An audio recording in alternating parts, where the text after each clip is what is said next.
قسمت اول همونی که روی تایتل میبینید. یه اکسسور داریم به نام یوزرنیم و میخوایم هر موقع که اون صدا داریم میزنیم یه لاراول داش تیپ دات تست بهش اضافه کنیم.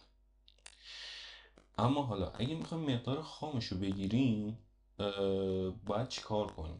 خب من مقداری که داخل دیتابیس وجود داره رو میخوام. از چی استفاده میکنیم؟ از get origin و get raw origin. منظورم این بود که از get original و get raw original. حالا چجوریه؟ وقتی که از get origin استفاده میکنیم دقیقا لاراول امین یعنی یوزرنیمی که داریم به اضافه لاراول تیپ دات تست رو به اون برمیگردونه. حالا من میخوام از را این کار رو بکنم و فقط امین رو به من برمیگردونه. خب و حالا ما اینجا اگه تست رو بزنیم میبینید که اون مقدار رو بهتون برمیگردونه.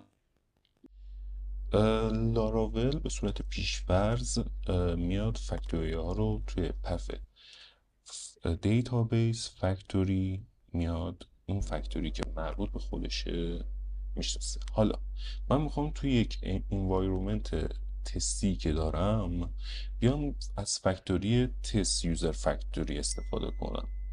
برای این کار میام میگم که یک فانکشن نیو فکتوری درست میکنم به صورت استاتیک هم باید باشه و حالا چک میکنم اگر اپ من تستینگ بود از تست یوزر فکتوری استفاده کنم و اگر نبود از یوزر فکتوری من استفاده کنم.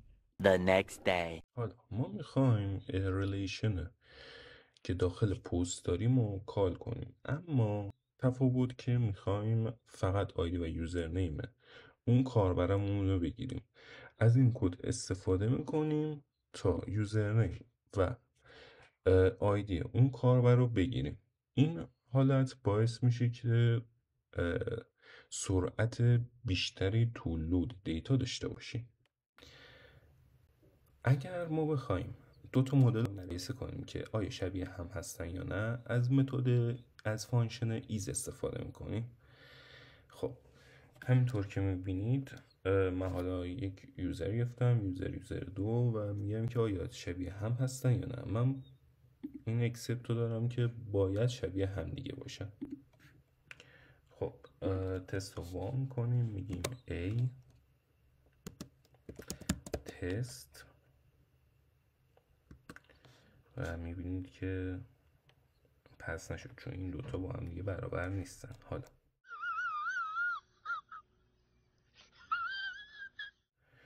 من اینو میکنم یک و یه تست دیگه میگیریم، میبینید که این دوتا با هم دیگه برابر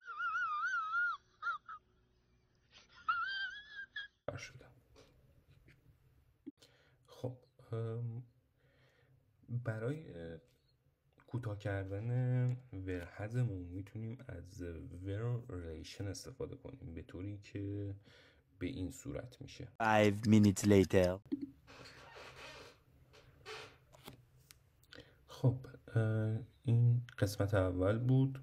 امیدوارم خوشتون اومده باشه. حتما مشترک بشین، لایک کنین، کامنت بذارین و فعلا.